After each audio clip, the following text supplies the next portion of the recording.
जय गंगे माता मैया जय यमुना।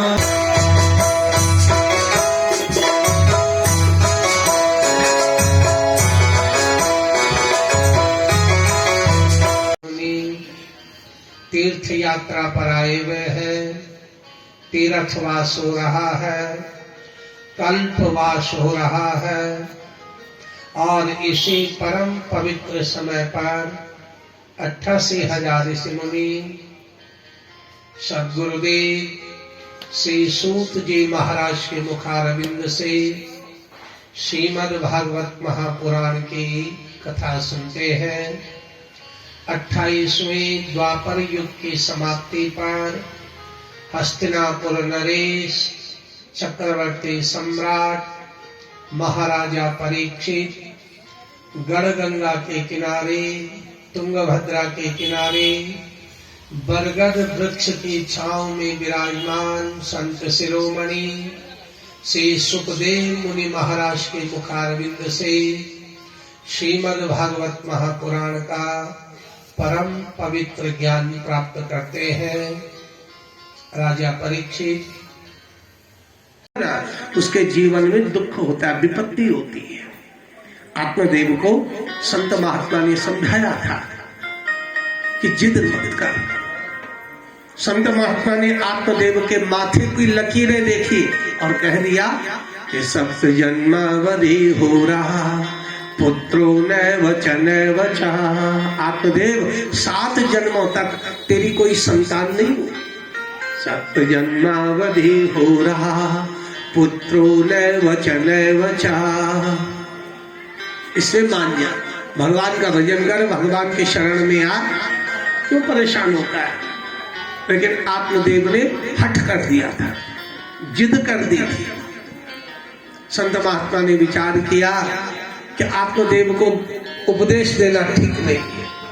ऐसे हाथ घुमाया, एक बड़ा सुंदर सा फल हाथ में आया और संत महात्मा ने वो फल आत्मदेव को दे और कहा जा घर चला जा, घर जाकर के इस फल के 2 भाग करना, आधा तो स्वयं खाना, आधा अपनी पत्नी को खिला देना। नियम बताए, साल भर का नियम करना, आधा सुक्ति जमीन पर सोना, पत्रावल्याम च भोजनम, थाली में नहीं पत्तल में खाना, साल भर तक दोनों पति पत्नी। आधा सुक्ति जमीन में सोना, पत्रावल्याम च भोजनम, पत्तल में भोजन करना। मंत्र बताया और कहा आत्मदेव अगर तुम ये नियम करोगे तो एक बड़ा सुंदर पुत्र तुमको प्राप्त होगा और उस पुत्र के माध्यम से तुम्हारा उद्धार हो जाएगा। बोलो जय श्री कृष्ण। आत्मदेव उस फल को लेकर के घर आ गया। धुंधली बड़ी प्रसन्न हो गई।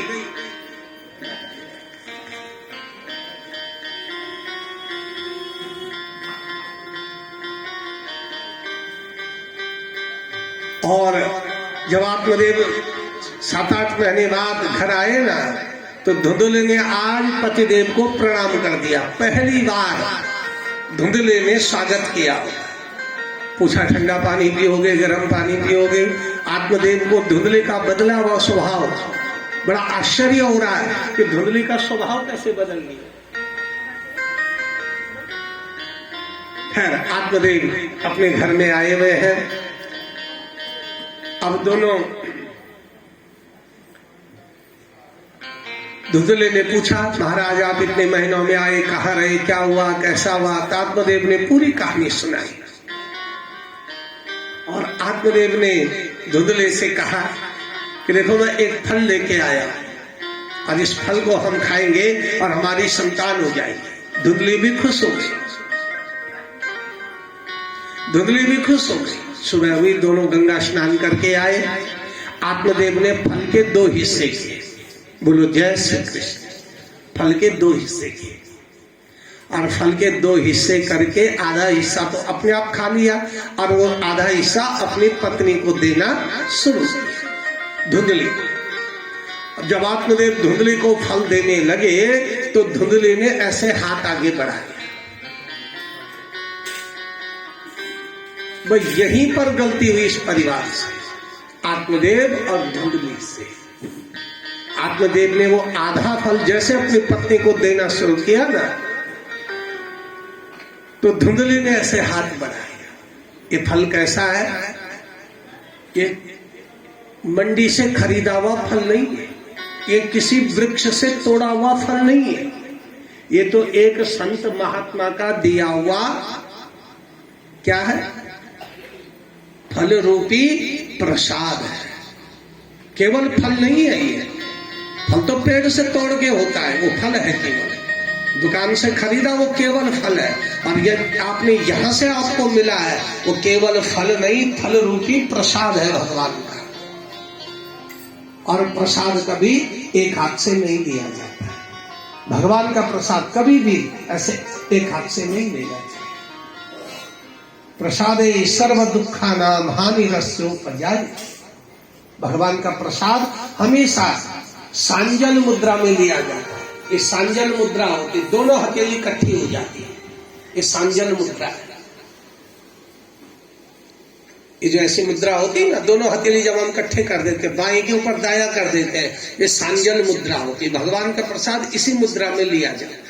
अगर ऐसा करना संभव नहीं है तो अंजलि बना देनी चाहिए। अगर ऐसा भी संभव नहीं है, एक हाथ आगे बढ़ाया, पीछे से दूसरा भी लगा देना चाहिए। जीवन में याद रखना, भागवत के श्रोता है, कभी भी अगर आप ऐसे में प्रसाद लेंगे ना, उस प्रसाद को लेने के बाद पहले तो वो प्रसाद खा नहीं पाओगे, कुछ न कुछ व्यवधान आ जाएगा, और खा भी लिया तो उससे परेशानियां बढ़ेंगी, सुख घटेगा, दुख बढ़ेगा। भगवान के प्रसाद लेने की विधि होती है, भगवान के चरणामृत लेने की भी विधि होती है। देवियों के लिए अलग विधि है, पुरुषों के लिए अलग विधि है। ये हिंदू धर्म है हमारा, ये सनातन धर्म है हमारे यहाँ तो चारों वेदों का व्यवहार चलता है, और वेदों में 3 भाग है। सबसे पहले कर्म कांड है, उसके बाद उपासना कांड है, और उसके बाद ज्ञान कांड है। तो कर्म के अनुसार जैसा हम कर्म करते हैं ना, तो वैसा ही हमें फल प्राप्त होता है। कर्मानुबंधिनी मनुष्य लोग, कर्मों के बंधन में आप हम सब कर्मों से बाहर नहीं है। भगवान का प्रसाद शास्त्र विधि के अनुसार, शास्त्र जैसा बता रहा है उसके अनुसार यदि कर्म होगा तो वो कर्म हमारे लिए भी और हमसे जुड़े हुए जितने होते हैं सबके लिए कल्याणकारी होगा। इसलिए द्वापर युग में जब भगवान कृष्ण आए ना, उन्होंने 2 बातों पर बहुत जोर दिया, बार बार कहा कर्मण्येवाधिकारस्ते, मानव तो कर्म करना सीख। तेरी थ्योरी तो अच्छी है, तेरा सिद्धांत तो अच्छा है, लेकिन तुझे प्रैक्टिकल करना नहीं आ रहा, तो प्रैक्टिकल में फेल हो रहा है। कर्मण्येवाधिकारस्ते योगः कर्मसु कौशलम्। तो कर्म तो करता है, लेकिन तेरे कर्मों में कुशलता नहीं है। इसलिए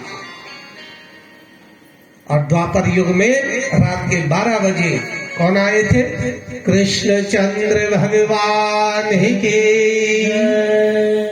त्रेता युग में राम जी दिन के 12 बजे आए, और द्वापर युग में कृष्ण जी रात के 12 बजे आए। क्यों आए? क्या राम रावण से डरते थे?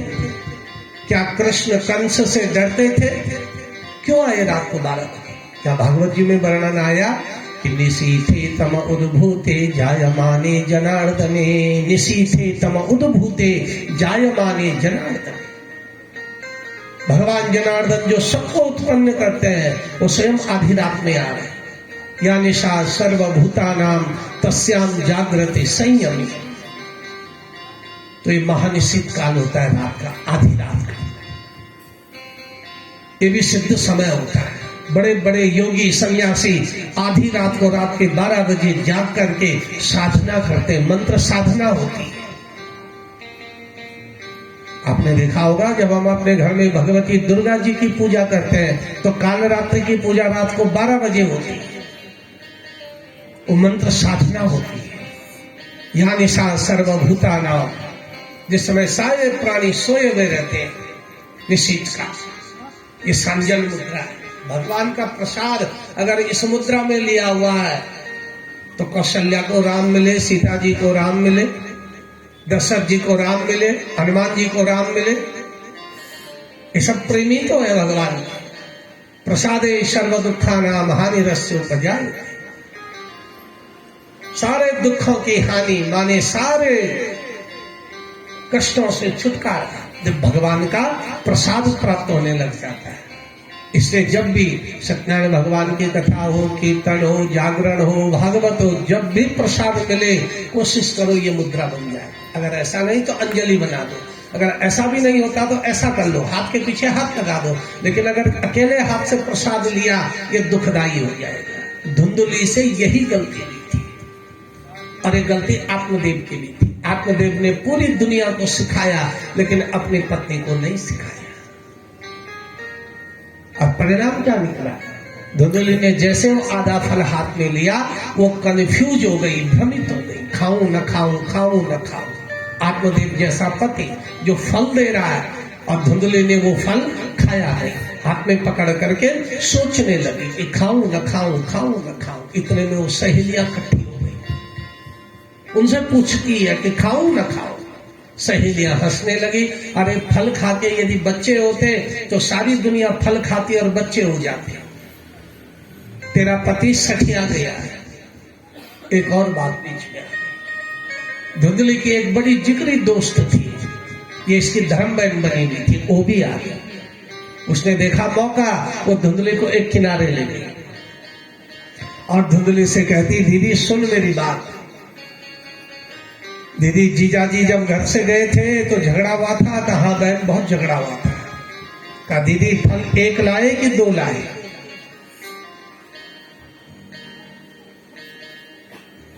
कहा नहीं फल तो एक ही लाए।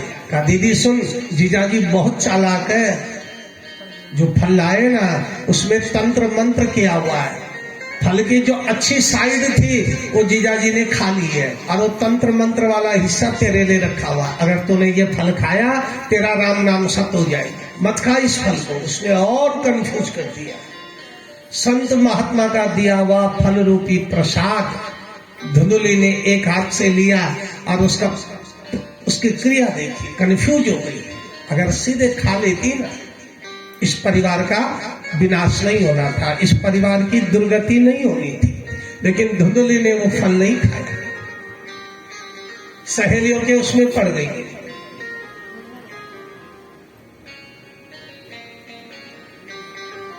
कहा मैं क्या करूं? कहा सुन मेरी बात।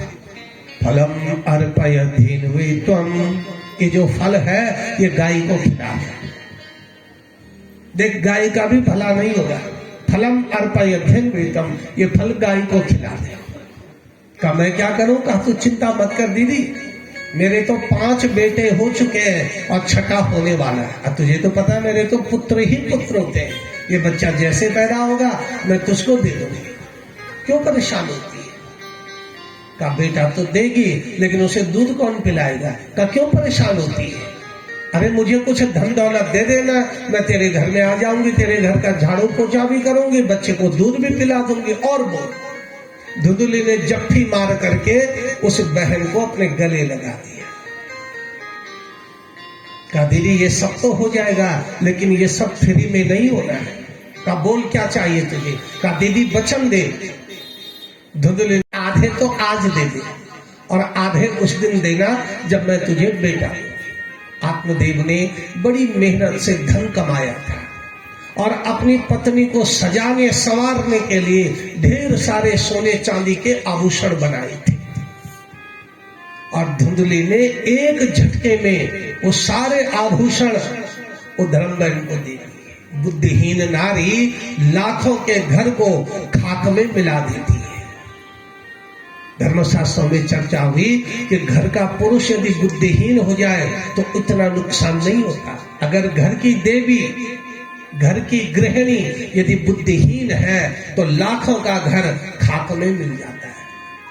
और घर की नारी यदि बुद्धिमती है तो खाक में गया हुआ घर भी लाखों का बन जाता है। आपने अब तक अपने जीवन में कई ऐसे परिवारों को देखा होगा जो बिल्कुल खाक में मिले हुए थे, लेकिन जिस दिन देवी जी आई घर में उस दिन से उस घर का उद्धार हो गया था। जो खाक में था वो लाखों का आज बना हुआ।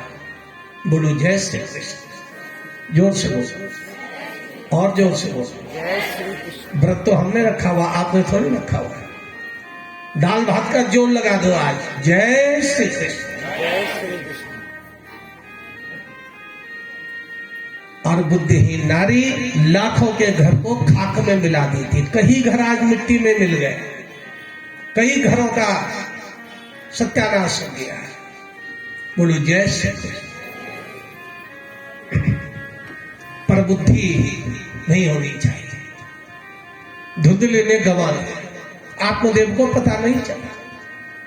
समय बीता, दोनों बहनों ने नाटक किया हुआ है, उसका बेटा हुआ, इसको दे दिया। अपने घर के मैल से यदि गंदे हो गए तो ये एक स्वाभाविक बात है, लेकिन दूसरे के घरों की गंदगी से यदि हम गंदे हो रहे हैं, ये दुर्भाग्य की बात है।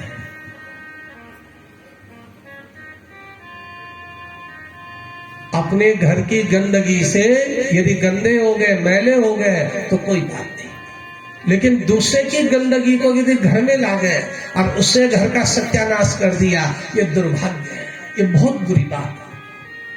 धुंधकारी इनका अपना बेटा नहीं था, ये तो दूसरे के घर का मैल लाए अपने घर में। अरे धुंधली की वजह से हुआ है। वो जो प्रसाद का तरीका गलत हुआ ना, तो देखो कहां से कहां पहुंच गई बात। वो बच्चा दे दिए, वो दूध पिलाने भी आ गई है। 11वां दिन आया, नामकरण होने लगा। तो हमारे हिंदू धर्म में नामकरण संस्कार होता है, नामकरण की विधि है हमारे यहाँ नाम पूजा होती है। और जो बच्चा पैदा हुआ है उसको पहला नाम पिता देता है। अगर वो पुत्र है तो उसके बाएं कान में पिता पहला नाम बोलता है, वो नाम गुप्त होता है। वो नाम जीवन में केवल 2 बार ही उसकी जरूरत पड़ती है। किसी का पुत्र पैदा हुआ, उसका नामकरण हुआ, तो पिता पहला नाम उसके बाएं कान में बोलेगा। वो केवल वो गुप्त नाम होता है, पिता ही जानता है और वो बच्चा ही जानता है। आज ये संस्कार खत्म हो गया हमारा, आज नहीं है, वो प्रक्रिया ही बंद हो गई है। उस नाम की जरूरत 2 जगह होती है जीवन में। विवाह के दिन जब कन्यादान दिया जाता है, और जब बेटा पिता का कपाल क्रिया करता है, उस समय उस नाम की जरूरत होती है। कपाल क्रिया में मृत्यु के बाद और विवाह के दिन जब कन्यादान का संकल्प लिया जाता है। बोलो जय श्री कृष्ण। जय श्री कृष्ण।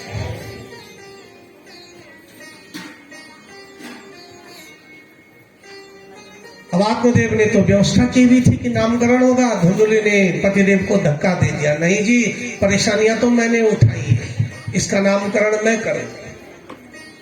धुंधुकारी मिथि ख्यातः नामना मात्रा प्रतिष्ठितम। मेरा नाम धुंधली, इसका नाम धुंधुकारी होगा। आत्मदेव चुप हो गए। ये कलेश करने वाली नारी है, झगड़ा कर देगी, सभी के सामने मेरे ऊपर हाथ उठा देगी। आत्मदेव किनारे आ गए और धुंधली ने मनमानी कर दी। दांतों के आगे जीभ सयानी अच्छी नहीं लगती, हमेशा अपनी लिमिट में रहना चाहिए, अपनी सीमा का ज्ञान होना चाहिए। बोलो जय श्री कृष्ण। आत्मदेव चुप हो गए, बच्चे का नाम धुंधुकारी रख दिया है। 1 महीने बाद आत्मदेव की पाली हुई गाय ने भी एक सुंदर से बच्चे को जन्म दे दिया।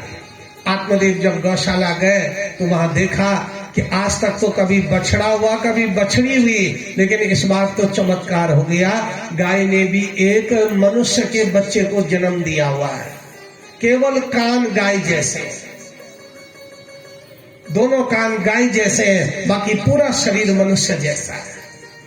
नामकरण कर दिया। नामकरण से कहते, बेटा इसको तो कुछ समझा, तेरा भाई है, इसे तो कुछ सुधार। गोकर्ण ने पिताजी को कहा, पिताजी कुत्ता यदि किसी राजा ने पाला, उसकी पूंछ टेढ़ी ही रहती है। और कुत्ता गरीब ने भी पाला तो कुत्ते की पूंछ टेढ़ी ही रहती, कुत्ते की पूंछ कभी सीधी नहीं हो सकती है। दुष्ट कभी नहीं सुधरता पिताजी, लेकिन आप तो दुष्ट नहीं हो। अरे जिस घर में, जिस परिवार में मान सम्मान नहीं, काहे को वहां रहते हो? धर्मं भजस्व सततम त्यजनु का धर्मान। इसलिए भगवान की शरण में आओ, छोड़ो उस घर गृहस्थी की आशा। दशमस्य पाठात्, आत्मदेव को गोकर्ण ने अपने पास बुलाया, पिताजी को विधिवत मंत्र दीक्षा दी और आत्मदेव गोकर्ण के साथ हुए। अब नंबर धुंधली का आ गया। अब मां है तो डांट डपट करेगी करेगी। धुंधकारी ने क्रोध में आकर के मां को एक गहरे कुएं में फेंक दिया। धुंधली की कमर टूटी, सिर फूटा और धुंधली की भी मौत हो गई। आत्मदेव जैसे विद्वान की पत्नी और उसकी डेड बॉडी गटर में पड़ी हुई है, अंतिम संस्कार भी नहीं हो पाया। आत्मदेव जैसे विद्वान की पत्नी धुंधली, बड़ा बुरा हाल हो गया। शरीर पर कीड़े पड़ गए, वहां गहरे कुएं में पड़ी हुई है। पंचपर्या बधुकृता। और ये धुंधकारी कैसा नीच प्राणी कि जिस घर में सुबह सुबह वेद पाठ होता था, तुलसी के पौधे जिस घर के चारों तरफ लगे रहते थे, आज उस घर में 5 वैश्याओं का नाच गान हो रहा है, कुल अपवित्र हो रहा है। जिस घर में वेद पाठ होता था, गीता पाठ होता था, मंत्र जाप होता था, आज उस घर में न दिया बत्ती होती है, तुलसी जी के पौधे नहीं है, फूलों के पौधे नहीं है, गाय नहीं है। ये धुंधकारी 5 वैश्याओं को पत्नी बना के ले आए। और उन्होंने एक दिन क्या किया? जलदंगार को पेष्टे, मशाल बनाई और जलती हुई मशाल धुंधकारी के मुंह में डाल दी और 5 ने मिलकर धुंधकारी की हत्या कर दी और धुंधकारी के मृत शरीर को भी गटर में डाल दिया। लाश पर बोलेंगे उल्लू, गीत कुत्ते गाएंगे, नरक के कीड़े उठाकर मांस तेरा खाएंगे, दुर्गतिम तात गच्छति। और जिसका क्रियाकर्म और दैहिक क्रिया विधि विधान से नहीं होती ना, वो हमेशा प्रेत योनि में चला जाता है। 13 दिन की क्रिया विधिवत हो जानी चाहिए। अंत्येष्टि, अंतिम संस्कार शास्त्र विधि के अनुसार हो जाना चाहिए। दुख होता है, परेशानियां होती हैं, मौत बड़ी दुखदाई होती है, लेकिन ध्यान देना चाहिए। बोलो जय श्री कृष्ण। हमारे धर्म शास्त्रों में आज्ञा है कि बच्चे की अगर मौत हुई है, अगर उसके दांत नहीं आए हुए हैं और उसकी मौत हो गई है, तो ऐसे शरीर को भू समाधि दी जाती है, मिट्टी में दबाया जाता है जब तक दांत नहीं आए। अगर एक भी दांत आ गया है और बच्चे की मौत हो गई है, उस शरीर को जला देना चाहिए, अन्यथा वो हमेशा प्रेत योनि में रहता है। दुखदाई होता है ऐसा समय, किसी के परिवार में भगवान करे ऐसा समय ना आए, लेकिन हम संसार के प्राणी हैं। अगर दिन का उजाला हम देख रहे हैं तो रात का अंधेरा भी हम ही देखेंगे। कभी भी जीवन में ऐसी घटना होती है तो दुख में जाकर के शास्त्र विधि को नहीं छोड़ना चाहिए। धर्म शास्त्रों की आज्ञा है कि कन्या हो पुत्र हो, अगर एक भी दांत आया हुआ है और मौत हो गई, उस शरीर का दाह संस्कार करना चाहिए। हम लोग अंधविश्वास में आ जाते हैं, नहीं नहीं ये तो अभी छोटा बच्चा है, इसकी तो अभी शादी नहीं हुई है, इसका तो क्या करना था। भाई यही है उस दुर्गति का रास्ता।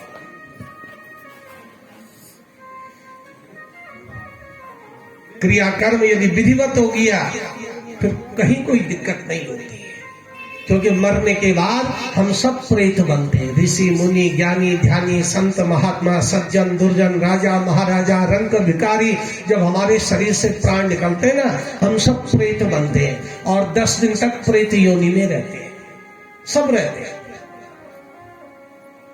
तो हमारी जो भयात होती पुत्र पुत्री आदि, फिर हमको प्रेत योनि से छुड़ाने के लिए कर्म होता है। मृत्यु के तुरंत बाद हमारे 5 पिंड हो जाते हैं और वो पिंड किसके बनते? जौ के आटे के। वही मिलता है प्रेत को, उसके अलावा कुछ नहीं मिलता है। ये व्यवस्था है हमारी। 5 पिंड उसी दिन हो जाते हैं। इसे मलिन षोडशी कहते हैं। जहां पर प्राणांत हुआ, जहां पर हमने अंतिम सांस ली, पहला पिंड वहां पे दिया जाता है। दूसरा पिंड जब डेड बॉडी को बाहर लाए दरवाजे से, दिल्ली में होता, आधा शरीर बाहर आधा अंदर। इस का भाई फिर हमारी समझ से बाहर है। गोकर्ण जी बड़े बड़े ऋषि मुनियों के पास गए, उन्होंने भी यही विधि बताई। गोकर्ण जी ने बार बार जब पूछा तो ऋषि मुनि भी क्रोध में आ गए और कहने लगे, गोकर्ण तेरे पितरों का कभी भला नहीं होने वाला। जब इतना करने के बाद नहीं हुआ तो वो कभी अब पितर नहीं बनेंगे, वो प्रेत ही रहेंगे बने हुए। लेकिन गोकर्ण ने हिम्मत नहीं आई। गोकर्ण अब अपने इष्ट देव की शरण में गए। इष्ट देव कौन है? जिनकी गोकर्ण उपासना करते हैं, सूर्य भगवान। उपास्य देव एक ही होता है, मानना सबको है, लेकिन मिलेगा एक से ही। एको देवा केशवो वा शिवो वा, एको देवा केशवो वा शिवो वा। या तो शिव जी ही देंगे या केशव ही देंगे।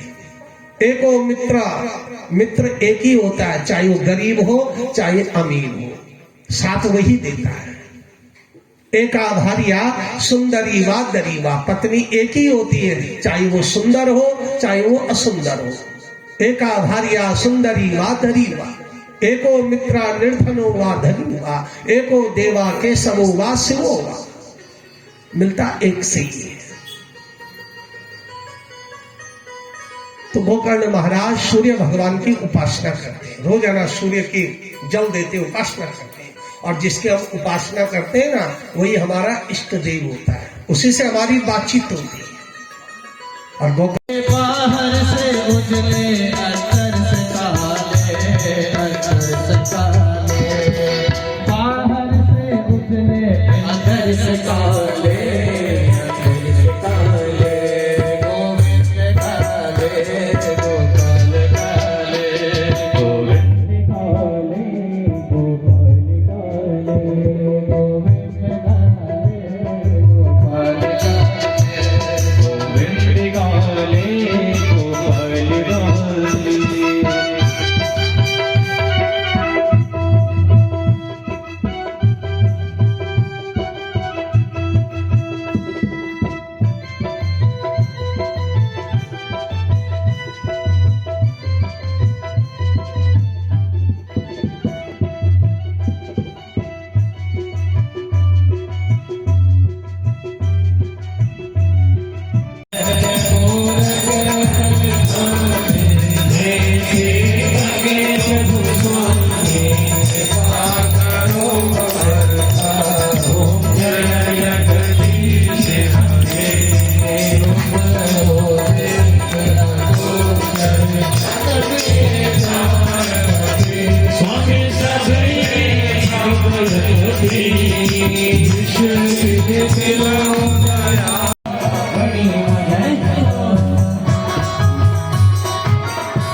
राम जी को मेरा शिव को सतोरा, राम जी को मेरा शिव को सतोरा, राम जी को मेरा शिव को सतोरा, राम जी को मेरा शिव को सतोरा, राम जी को मेरा शिव को सतोरा, राम जी को मेरा शिव को सतोरा। हरे हरे हरे कान्हा तेरो माँ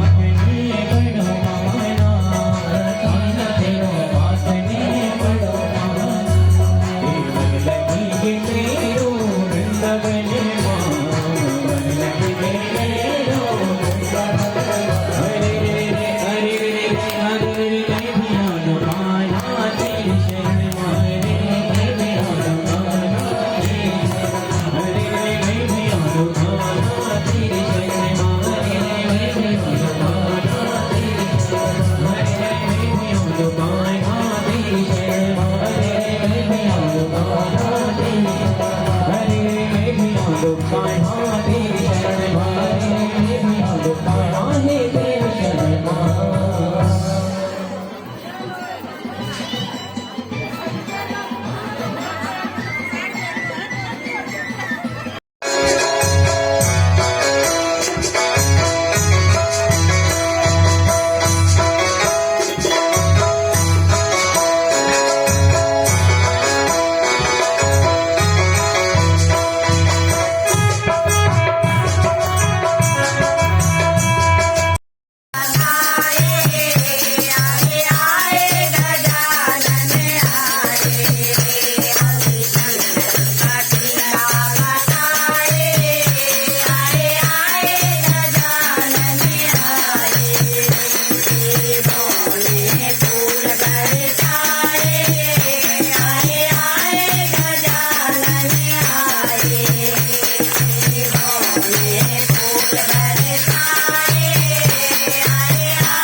जय बद्री विशाल।